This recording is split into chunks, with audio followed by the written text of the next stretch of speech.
Backward, SC, दलित, पिछड़े और जो महिलाएं गई हैं नहाने, वो नहाने जो गई हैं तो क्या वो गिद्ध हैं? क्या अपने परिवार को जो ढूंढ रहे हैं वो गिद्ध हैं? तो इनका कहने का मतलब क्या है, तात्पर्य क्या है? हमें तो लग रहा है कि सुअर और गिद्ध का कार्य इन्होंने किया है, जिसको बोला जा रहा है तो वो एक तरीके से आसमान पे थूक रहे हैं और उन्हीं के ऊपर गिर रहा है। अगर वो पानी गंदा नहीं है तो उसको लेके जाओ घर, उसको पियो और उसका खाना बनाओ, तब तो समझ में आएगा कि हाँ वहाँ पे साफ सफाई ये सब कुछ है। हम अगर तुम्हारी गंदगी है, आप ये बताइए, या तो फिर इसके बाद मीडिया वाले जो गोदी मीडिया बने थे वो अपने मतलब ट्विटर पे भी दिखा रहे हैं, न्यूज पे भी दिखा रहे हैं गंदगी सारी, तो क्या न्यूज वाले भी सुअर हैं? ऐसी व्यवस्था दियो जो पीठ थपथपा रहे हो, कौन सी ऐसी व्यवस्था आपने सरकार के द्वारा दे दिए हो? हमें तो लग रहा है कि आप जो बता रहे हैं कि जो जैसे आया उसको वैसा श्रद्धा मिला, तो जो नौकरी करने मतलब रोजगार करने आया उसको रोजगार मिला, जो बिजनेस करने आया बिजनेसमैन बड़े बड़े लोगों को बिजनेस मिला। तो क्या करने के लिए ये किया था आपने? जो वहां श्रद्धालु गए थे वो लूटने गए थे, बीमार होने गए थे, मरने गए थे, कि उनको लूटा जा रहा है। साथियों नमस्कार, मैं हूं रजनीश और आप जन आदर्श भारत देख रहे हैं। इस वक्त हम उत्तर प्रदेश की राजधानी लखनऊ में हैं और लखनऊ में इस वक्त जो विधानसभा का सत्र चल रहा है उसको लेकर के तमाम तरह की चर्चाएं उत्तर प्रदेश भर में चल रही हैं। सीएम योगी आदित्यनाथ से लेकर के तमाम ऐसे भारतीय जनता पार्टी की सरकार के जो मिनिस्टर हैं, यहाँ तक कि जो उप मुख्यमंत्री ब्रजेश पाठक जी हैं उनका भी बयान आया, जिसे लेकर के विपक्ष अब ये कहने में लगा है कि जो सदन की मर्यादा है उसको सरकार के तमाम मंत्री और खुद मुख्यमंत्री के द्वारा तार तार किया जा रहा है। मुख्यमंत्री जी का जो अब नया बयान आया है वो इस तरह का बयान है जिसे सुन करके आप भी ये कहेंगे कि ये बयान तो निश्चित रूप से सदन की मर्यादा को तार तार करने वाला है। उन्होंने कहा कि गिद्धों को लाशें मिली, सुअरों को गंदगी मिली, जिनके अंदर आस्था थी, जो भक्त थे उनको पुण्य मिला, और जो गरीब थे उनको धंधा मिला और अमीरों को वहाँ व्यापार मिला, और भी बहुत सारी बातें उन्होंने कही, जिसे लेकर के अब चर्चाएं हैं कि आखिर मुख्यमंत्री जी कहना क्या चाहते थे। कौन था जिससे गंदगी वहाँ पर मिली, जिन्हें ये गंदगी दिखाई दे रही है, उन्हें किनको उन्होंने सुअर कहा और किनको उन्होंने कहा कि जो गिद्ध थे उनको लाशें मिली, कौन गिद्ध था, जिस पर चर्चा करने के लिए हमारे साथ समाजवादी पार्टी के नेता डॉक्टर मनोज यादव जी हैं, जो जौनपुर से पूर्व में एमएलसी के प्रत्याशी रहे समाजवादी पार्टी के। सर बहुत बहुत स्वागत है आपका। बहुत बहुत धन्यवाद रजनीश जी। क्या कहेंगे मुख्यमंत्री जी का जो अब जो है अभी बयान आया है, उन्होंने कहा कि गिद्धों को लाशें मिली हैं और सुअरों को गंदगी मिली है। देखिए रजनीश जी, जिस तरीके से सदन की मर्यादा को तोड़ा जा रहा है, ताड़ ताड़ किया जा रहा है भाजपा के लोगों के द्वारा, और ख़ास करके वहाँ बैठे हुए जो इस सूबे के मुख्यमंत्री हैं उनके मुंह से आज तक कोई भी शब्द इस तरीके के नहीं निकले हैं कि जो जनहित में एक संवेदनशील बातें हों। असंवेदनशील की भाषाओं को उन्होंने उजागर किया है, असंवेदनशील जैसी भाषाओं को जो है उन्होंने पेश किया है। अब वहाँ पे दो लोग सदन को मोटिवेट करते हैं और उसको देखते भी हैं।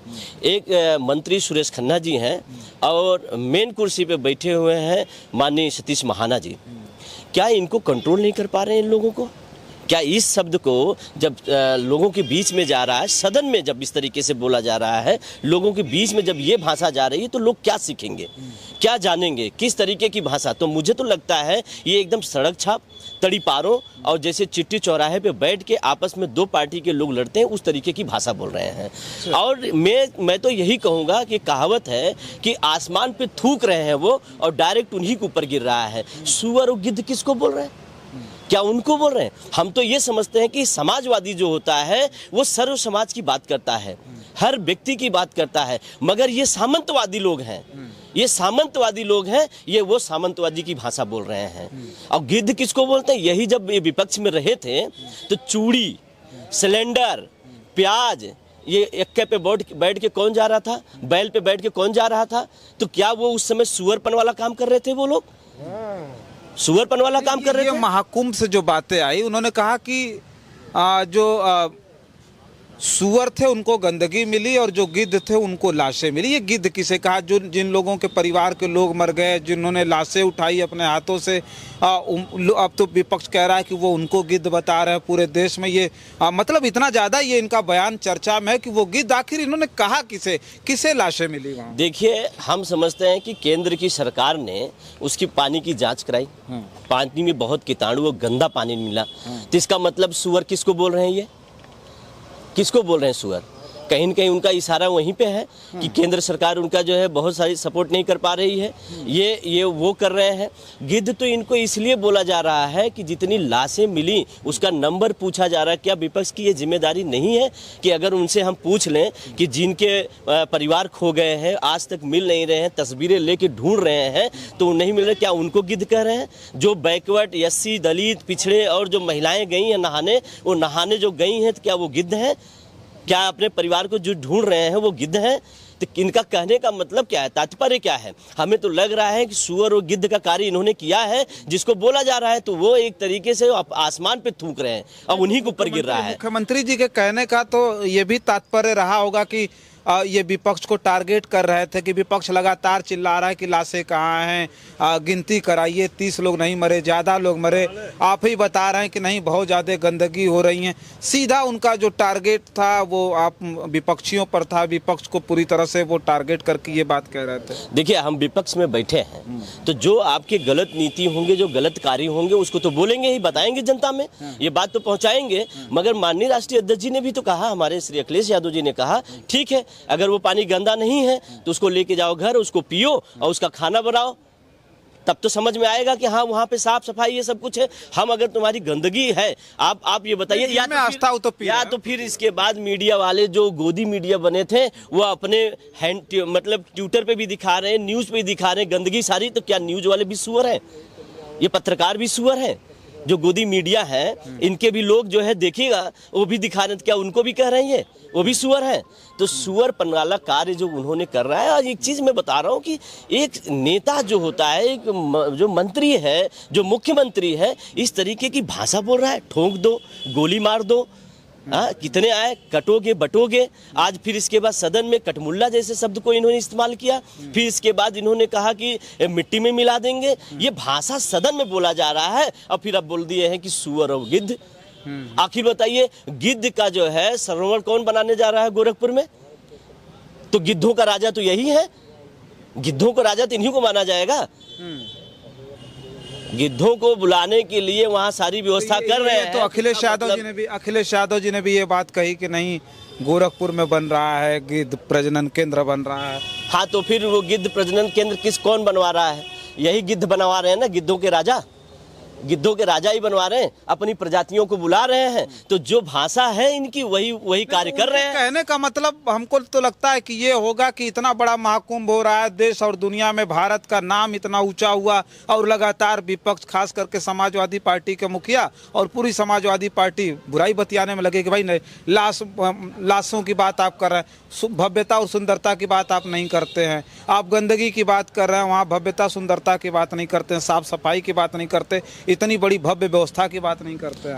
हम तो सारी बात करते हैं। जिम्मेदारी आप लिए है ना, सरकार आपकी है ना, सवाल तो आपसे ही पूछा जाएगा, सवाल आप पे उठेगा ना। गंदगी रहेगी तो गंदगी पे सवाल उठेगी, अच्छाई रहेगी तो अच्छाई पे सवाल है। कौन सी अच्छाई अभी तक इन्होंने पेश किया है? आप बताइए। ये सिर्फ पीठ थपथपा रहे हैं अपना केवल महाकुंभ के लिए कि मतलब इसको एकदम इवेंट बना के रखे हुए पॉलिटिकली। तो आपने पॉलिटिकली इवेंट बनाया है, मगर आप बताइए कि जो श्रद्धालु है उनको कौन सी व्यवस्था आपने दी? सवाल उस पर भी है। क्या ट्रेन फ्री आ रही है? क्या बसें फ्री आ रही हैं? क्या हेलीकॉप्टर फ्री आ रही हैं? या वहाँ पे जो खाना पीना रहने की व्यवस्था है क्या उन श्रद्धालुओं को फ्री में मिल रहा है? कौन सी व्यवस्था दी हो जो पीठ थपथपा रहे हो? कौन सी ऐसी व्यवस्था आपने सरकार के द्वारा दे दिए हो? हमें तो लग रहा है कि आप जो बता रहे हैं कि जो जैसे आया उसको वैसा श्रद्धा मिला, तो जो नौकरी करने मतलब रोजगार करने आया उसको रोजगार मिला, जो बिजनेस करने आया बिजनेसमैन बड़े बड़े लोगों को बिजनेस मिला। तो क्या करने के लिए ये किया था आपने? जो वहाँ श्रद्धालु गए थे वो लूटने गए थे, बीमार होने गए थे, मरने गए थे, कि उनको लूटा जा रहा है। आपने किस तरीके का व्यवस्था दिया? कौन से श्रद्धालुओं को आपने जाने के लिए फ्री में व्यवस्था रखा? कौन से ऐसे श्रद्धालु हैं जिनको खाने के लिए आपने सारी व्यवस्था दे दिया? कौन सी व्यवस्था दिया? तो सवाल तो उठेगा, ये सारा पैसा कहाँ जा रहा है? सवाल तो उठेंगे ना, ये देश का पैसा है, ये देश का पैसा है, गरीबों का पैसा है, आखिर वो पैसा आपने कहाँ यूज किया, सवाल इस पे उठ रहा है। तो आप वही मैं पढ़ रहा हूँ कि आप जब कुंभ की बात करोगे तो कुंभ के बात पे सुनोगे, अगर कहोगे हम पूरा छाती चौड़ा करोगे कि हमने कुंभ को बहुत बढ़िया कर दिया, तो कुंभ में जब तुमने बढ़िया कर दिया भैया, तो वही सवाल उठ रहा है कि कुंभ में कैसी व्यवस्था आपने दिया कि जो लोगों को जो है अच्छा प्रभावित किया। लोग कह रहे हैं, चिल्ला रहे हैं कि अभी जो दिल्ली में हुआ है हादसा, आप देखे होंगे ट्रेन हादसा, उसमें वहाँ पे गोरखपुर के लोग थे, कहें कि हमारी भूल है कि जो इनको हमने वोट दे के लेके आया। हाँ, कहें कि हम गोरखपुर के हैं, बगल के हैं, ये हमारी भूल थी जो इन लोगों को हमने बैठा दिया, मगर आज हम लोग एकदम परेशान हो रहे हैं। क्या वो व्यवस्था इनकी थी अच्छी व्यवस्था? एक चीज मानते भी नहीं ये लोग, जो गलतियां इन लोगों के हुआ, जितने भगदड़ हुए, उसका क्षमा याचना भी मांगने इन लोग नहीं आए और न तो मान रहे हैं। अभी इनका रेल मंत्री जो है, रेल की घटना हुई, अभी भी उसकी इस्तीफा नहीं हुई। हमारे सरकार में जब 2013 में कुंभ हुआ था तो उस समय आजम खान साहब थे, एक गलती हुई थी, वही जो स्टेशन पे आके अपनी टोपी निकाल के वो आदमी जो है संत के उस पर रख दिया और फिर कहने लगा क्षमा करिएगा, कहीं से गलती मगर दोबारा नहीं होगी। क्या इन लोगों ने उस तरीके की मानवता दिखाया क्या? लोगों के बीच में इस तरीके की बात किया क्या? नहीं किया। और एक चीज और बता दें, ये संत व्यक्ति हैं, संत ही जो है इस तरीके की गंदी बात कर रहा है और संत भी इस बात को कह रहा है कि यहाँ गंदगी है, यहाँ पानी गंदा है, नहाने लायक एकदम नहीं, आचमन करने लायक नहीं है, एकदम हो गया। तो उन संतों को भी तुम गिद्ध बोल रहे हो? किस बात की सनातन की बात करते हो? जो सनातन में है और सनातन की बात कर रहे हैं तो वो भी गिद्ध हो गए, वो भी सुअर हो गए। संत को भी आप इस तरीके के बोलोगे? संत तो पूछ रहा है सवाल ना, तो जवाब दो ना उस पे। आप भी संत हो। तो राष्ट्रीय अध्यक्ष जी ने जो कहा वो सही कहा कि संत के रूप में जो गेरुआ वस्त्र पहन के आया हुआ है वो रावण है, ये हरण करने आया है देश का। वो रावण जो था सीता का हरण किया था, ये रावण देश को हरण कर रहा है, देश के लोगों का जो है सारी जो व्यवस्थाएं हैं उसका हरण कर रहा है। और ये कुछ काम नहीं कर पाए हैं, उसी में बरगला रहे हैं अपनी गंदी जबान के द्वारा। कभी सुअर में था कर रहे हैं, कभी गिद्ध में कर दे रहे हैं, कभी कटोगे बटो वाली बात कर रहे हैं, कभी ठोको वाली बात कर रहे हैं, कभी कह रहे हैं गोली मार दो, फिर इसके बाद समाजवादी टारगेट। मगर मैं ये लास्ट में ये भी कहूँगा आपको यहाँ पे रंजीत जी कि ये जो लोग हैं ये सामंतवादी हैं, हम लोग समाजवादी हैं। हम लोग इस देश को सोचते हैं, इस देश के बारे में सोचते हैं। इन सामंतवादियों से हम लड़ाई करेंगे। और ये पीडीए चिल्ला रहे हैं ना, पीडीए क्या है? ये पीडीए समाजवाद है और ये पीडीए इनके लिए बारूद है। 2027 में इनको दिखा देगा कि ये पीडीए क्या करने वाला है। अभी पीडीए बहुत बोल नहीं रहा है, पीडीए समझा देगा इनको कि ये पीडीए है क्या।